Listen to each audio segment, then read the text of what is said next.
Good morning, warriors, and welcome to Wednesday. I didn't create a video yesterday because yesterday was a long work day for me. I worked late into the night last night, but I'm here early today. So thank you guys for joining the video today and watching it. Don't forget to like, share, and subscribe. And today I want to talk to you about how we should prepare for communication failure. You might be saying, Fernando, why are we talking about that? Why, is there something happening? And all I can tell you is there's a lot of things happening in our world, because the reason why we need to pay attention to this is because when communication goes down, right, confusion goes up, right? Most people assume that they'll always be able to make a phone call, that they'll always be able to send a text message, or they'll always be able to, check the internet. The internet's not ever going to shut down. I pay for it, right? But in a real disruption, those systems can fail really quickly. And let's be honest, we live in a world where tension is rising everywhere, right? We're in the middle of a war right now. And, at any moment, at any time, these things can happen, right? Power outages can happen. Networks can overload. Infrastructure issues can happen. And communications can go down. And all of a sudden, there is a communication stop, right? What will happen? People will panic.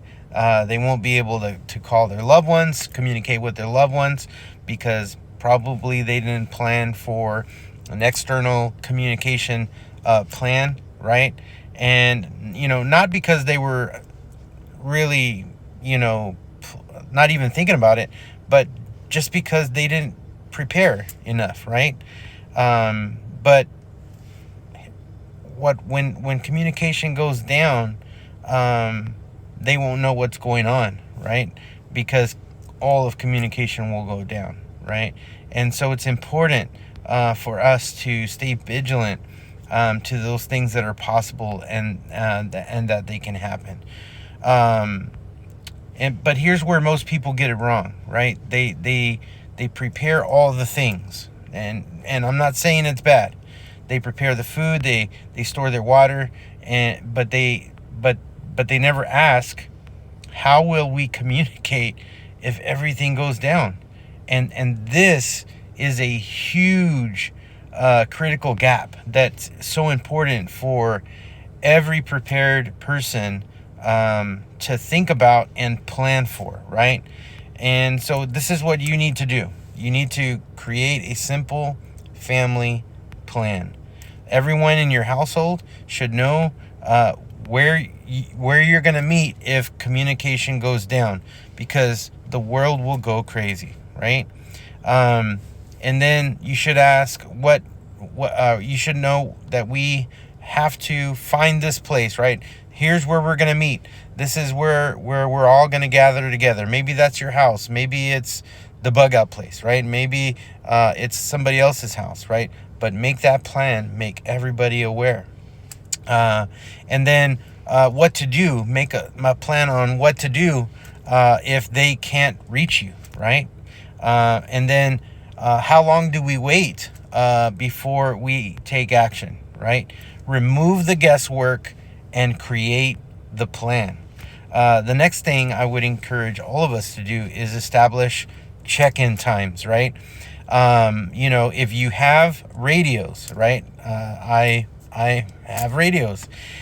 If you and your family have these radios, you should be regularly checking in, utilizing that equipment, because when you take your preps and you practice with them, and communication goes down, it is by muscle memory that you will grab that radio and you will turn it on, and hopefully, because you've been practicing with your preps, It's already on the channel where it needs to be so that you can try to communicate with your family, right?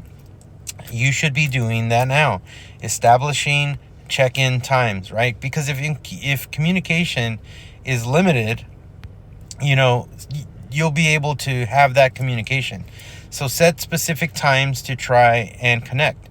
Don't consistently drain your device in searching during communication outage.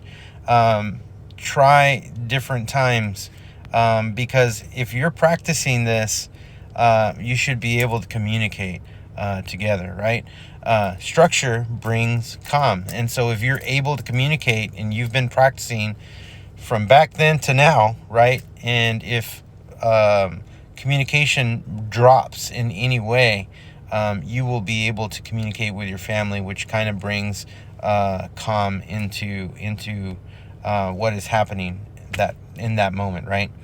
I think the next thing is we should have backup communication options. So I don't just have one radio; I have several specific radios, and they each have a specific job of communication that I have. So I think I'm going to do a new communication video over the weekend, kind of showing you what each radio is used for that I have, and what its purpose is, so that you guys can have kind of an idea. We should think beyond the phone, right? I know that the phone is kind of like our third arm, really. And we are connected to it so much. I'm saying that about myself, right? So we need to think beyond the phone, and we need to look into radios. I said in my live the other day, if you are afraid, or you don't know what to do, you don't know what radio to buy, ask me. I will tell you, right? Say it in the comments of this video, Fernando, I need help, and we'll get together and communicate. Or you can send me an email, right, at godspreparedwarrior@gmail.com. So we need to get into radios, be able to communicate, have a plan. We can always write a note, but how do you get that note to somebody else, right? Pre-planned locations. Maybe you have drop points, right, where you have a message, and so there's like a go-between.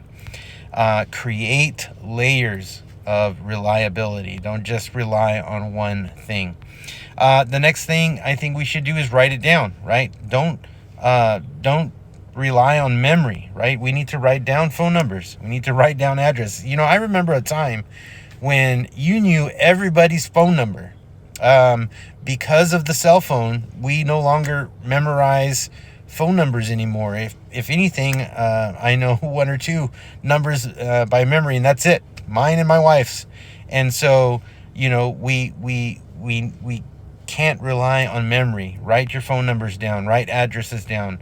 Write the instructions of the plan you create down, so that your family knows what to do when a situation happens, right? Keep a physical copy of that. That is so important. So let's talk about mindset. A prepared warrior doesn't assume communication will work, right? A prepared warrior prepares for when it doesn't. A prepared warrior reduces confusion before it starts. I think that is just the mindset that a prepared warrior needs to have, right? So what does God's prepared warrior need to do spiritually? So even when communication, with the world breaks down, you are never without connection, right? I love what Jeremiah 33:3 says. It says, "Call to me and I will answer you." God is always available for us. He is always present in our lives. Even if we don't feel him or see him, he is there, and he is always listening to us. So when communication fails, preparation speaks. Make sure that your household knows what to do before the moment comes, right? Because that's important. And remember that God is with us and He's listening and He's waiting for you to communicate with Him. Guys, have a happy Wednesday. Stay vigilant, stay prepared, and I look forward to seeing you on the next video. God bless. Have a great day.